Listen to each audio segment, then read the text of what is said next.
Yo, what's going on, my Destiny dudes? Check it out. Today's video, we got the Ace of Spades with Cronus settings specifically to the Destiny 2 game pack. And I tested out today how to do the range properly with the anti-recoil. So I want to show you what that looks like. I tested out a few things when it came down to the aim assist as well. We're going to go over all of that today. So first things first, this is a primary 140 round per minute exotic hand cannon. It's really good. It's definitely one of the staples of Destiny. With no Zen active, you'll see that there's no aim assist, no pull, no extra help. It just goes straight up in a vertical pattern. Every now and then it shifts a little bit to the left, a little bit to the right. The settings that I found to be optimal from all the testing that I had done were Anti-Recoil 58, game pack is Destiny 2 Season of the Lost, Anti-Recoil all at half values, and you can see what that looks like right there, and also rapid fire enabled. That makes this weapon incredibly good to use.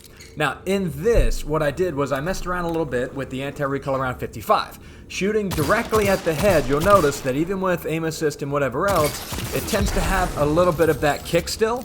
And because of how the character models work in Destiny, it will go above his head as opposed to sticking directly to it. The anti-recoil doesn't work off of the magnetism from the character model. That is a specific thing for hand cannon in Destiny. So in order to combat that, what you need to do is you need to actually increase your anti-recoil a couple of points, and it does kind of depend on who you're playing with and what their connection is. That's incredibly hard to explain, by the way, but just take my word for it from this video as well.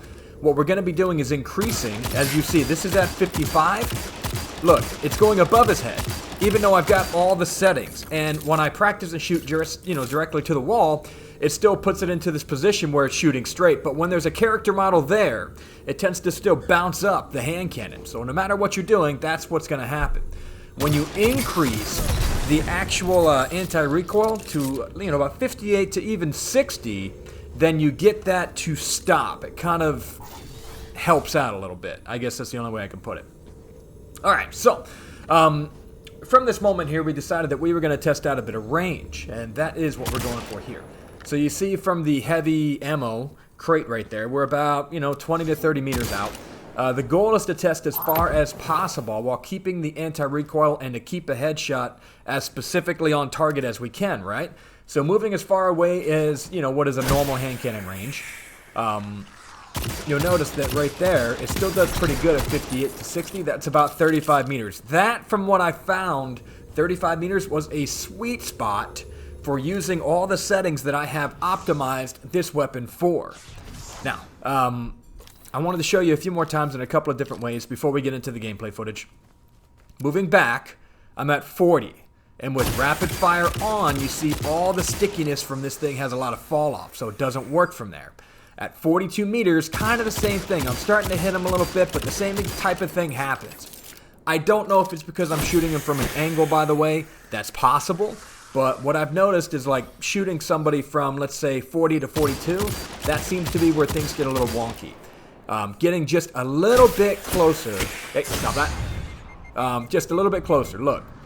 Now we're getting all the shots to land the way we want, even if there's fall-off damage. So, that is the long and the short of how I tested out the Ace of Spades. I wanted to show you guys that.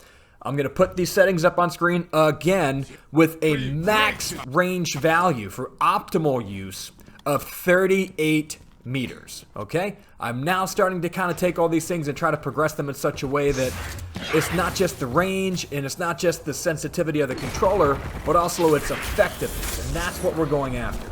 I was using this in Trials of Osiris. I did pretty good with it. The loadout itself is decent. I'm using my Hunter. I started branching out to the other classes a little bit. The Dom Blade for the Warlock is flipping amazing. And, for some reason, I felt very good using the Titan class. He feels more mobile to me than the Warlock. The Warlock feels kind of... He just felt clunky. I don't know what it is, but he feels like a clunk-a-dunk. Did I just create a word? I'm sorry, guys. If you're a Warlock main, please forgive me for that one. So, the gameplay footage that you're looking at over here, this is captured over the weekend. Pretty fun times. I tend to play solo because I want to have that experience. I really think solo play is really good. Going back into my Hunter, I've got everything maximized for mobility and recovery, and Ace of Spades is one of those things that you can kind of peek and shoot. So you see, I'll get a few shots.